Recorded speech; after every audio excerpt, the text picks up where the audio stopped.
Bonjour à tous. Nous allons aborder aujourd'hui le chapitre 3, à savoir une introduction à l'enzymologie. Ce chapitre est relativement complexe, donc dans cette vidéo, on va aborder que la première partie.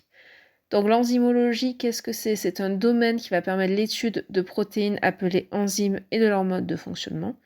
L'enzymologie est un domaine qui va être utilisé dans différentes parties, notamment dans l'agroalimentaire, le médical ou bien la recherche. Donc première partie, des protéines particulières, les enzymes.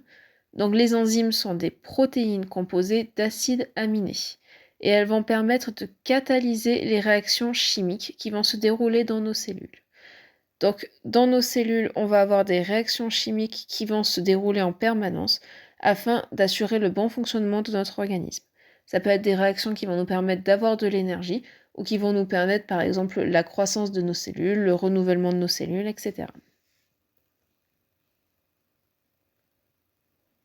Donc les enzymes vont être des polypeptides de taille très variée. Ces polypeptides peuvent être constitués uniquement d'acides aminés ou peuvent être associés avec un cofacteur. Donc ce cofacteur, qui va souvent jouer le rôle d'activateur, peut être un ion métallique ou des coenzymes. Si le coenzyme est associé à la protéine, on appelle ça un groupement prosthétique. C'est ce qu'on retrouve ici dans cette protéine qui se trouve là, qui s'appelle un cytochrome et qui va jouer un rôle dans le métabolisme de la cellule, c'est-à-dire qu'elle va jouer un rôle dans la production d'énergie de la cellule. Donc on voit que cette protéine, ici, on retrouve les structures secondaires qui vont être des hélices alpha, sont associées à un groupement prosthétique ici, qui contient un atome de fer. L'enzyme va rester inchangé à la fin de la réaction chimique. Le plus souvent, le groupement prosthétique reste également inchangé. Par contre, les coenzymes, si elles ne sont pas forcément associées à l'enzyme, peuvent évoluer durant la réaction chimique. Donc les enzymes peuvent être classées de la façon suivante. On va avoir 6 classes: les oxydoréductases, transférases, hydrolases, liases, isomérases, ligases ou synthétases. Elles vont être classées en fonction du type de réaction qu'elles vont permettre de catalyser. Par exemple, ici, l'hydrolase va permettre de catalyser la réaction que l'on voit ici, à savoir permettre de catalyser la transformation du saccharose en glucose et fructose, donc la séparation du saccharose en deux sous-parties, donc deux monomères, le glucose et le fructose, grâce à une molécule d'eau.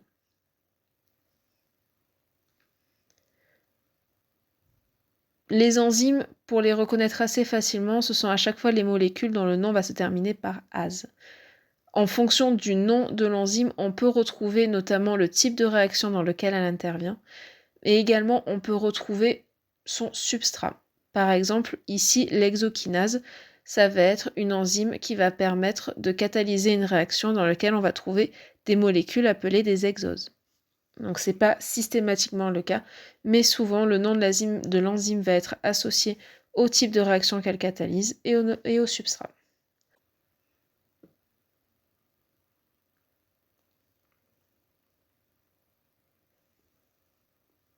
Donc on parle beaucoup de catalyse de la réaction. Maintenant, on va voir vraiment ce que c'est que cette notion de catalyseur. Donc un catalyseur, ça va être une molécule qui va accélérer une réaction chimique. En fait, ici, on voit que pour qu'une réaction chimique se déroule, il faut qu'elle ait une énergie d'activation.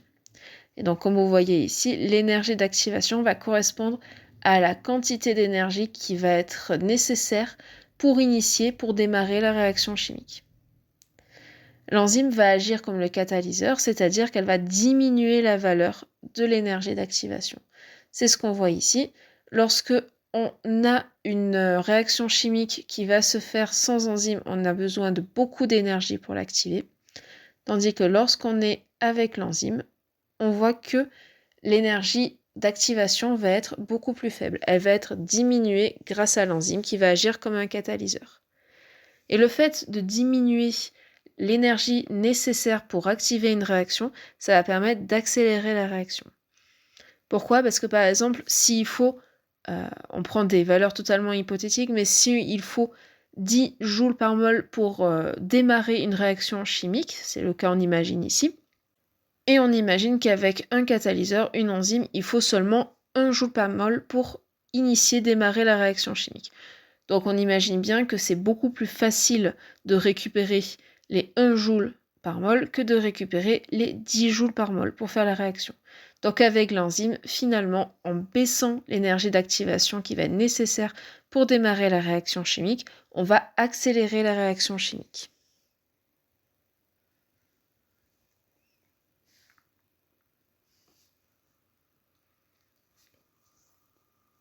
Pour revenir sur les propriétés générales des enzymes, les enzymes sont donc des protéines, et j'insiste là-dessus.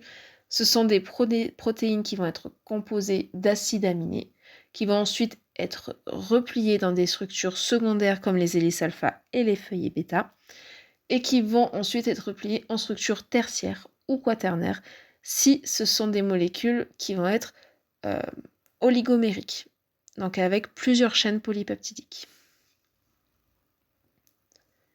Les enzymes sont donc des catalyseurs, ça c'est très important. Elles vont diminuer l'énergie d'activation nécessaire, donc elles vont accélérer la réaction. Ça veut dire en fait qu'une enzyme ne provoque pas de réaction chimique. Sans enzyme, la réaction chimique se réalise quand même. Mais si on n'avait pas des enzymes au sein de notre organisme, les réactions chimiques seraient beaucoup trop lentes pour permettre le bon fonctionnement de notre organisme. Donc en fait, les enzymes ne vont pas provoquer de réaction, mais elles vont l'accélérer, et c'est cette accélération qui va être indispensable à notre bon fonctionnement. Donc de plus, il faut vraiment comprendre que l'enzyme, une fois que la réaction chimique est terminée, l'enzyme reste intacte. Elle ne va pas être modifiée, elle ne va pas être transformée, elle ne va pas récupérer un élément ou en perdre un, elle reste telle qu'elle a été au début de la réaction. L'enzyme a également une spécificité de substrat et une spécificité d'action. Ça veut dire en fait qu'une enzyme va être capable de reconnaître un seul substrat si elle a une spécificité qu'on appelle une spécificité absolue. Ici, par exemple, si on prend l'enzyme qui s'appelle ici l'histidine décarboxylase, c'est une enzyme qui va être capable de reconnaître uniquement son substrat qui va être l'histidine. Elle ne peut reconnaître cette enzyme que l'histidine. Il va y avoir une complémentarité de forme qui fait que l'histidine seule pourra être reconnue par l'histidine décarboxylase. Donc toutes les enzymes n'ont pas une spécificité aussi absolue, ça veut dire que des fois une même enzyme peut reconnaître différents types de substrats, même si ça va être des substrats qui vont être très similaires. Par exemple, l'exokinase va reconnaître différents types d'exoses. Dans les exoses, ça reprend plusieurs types de molécules, ça on le verra plus tard lorsqu'on abordera les sucres. En tout cas, certaines enzymes vont être très spécifiques, spécificité de substrat absolue, tandis que d'autres vont avoir une spécificité un peu plus large. Les enzymes vont également avoir une spécificité d'action, c'est-à-dire qu'une enzyme va être capable de catalyser un type de réaction. Par exemple, si on reprend l'exemple ici des kinases, ces enzymes vont être capables de transférer, d'assurer le transfert de groupements phosphates. Si on prend les hydrolases, ça va être des enzymes qui vont être capables de catalyser la lyse d'une liaison chimique, donc une liaison entre deux monomères grâce à une molécule d'eau. Donc les enzymes ont cette spécificité de substrat plus ou moins variable et également une spécificité d'action. Les enzymes peuvent être également régulées par des activateurs ou des inhibiteurs, mais ça on l'abordera un peu plus tard dans ce chapitre.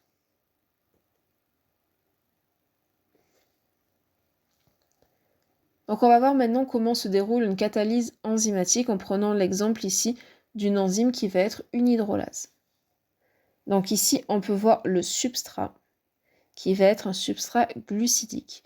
Donc ici c'est un dimère qui va être formé de deux monomères. On dit ici que c'est le glucose et le fructose. Donc le substrat est donc le dimère glucidique composé de deux monomères. Ici on voit l'enzyme qui est notre protéine. Cette enzyme contient un site qu'on appelle le site actif.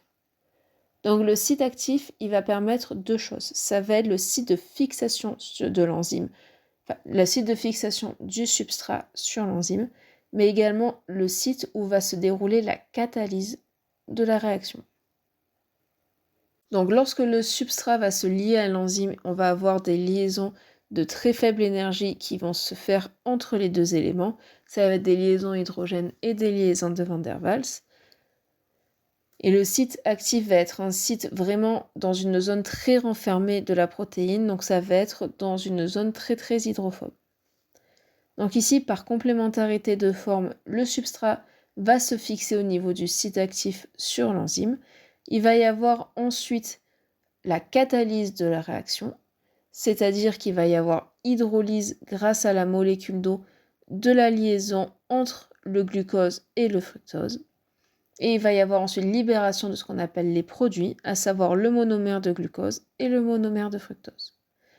On voit ici que l'enzyme à la fin de la réaction chimique est identique au début de la réaction chimique.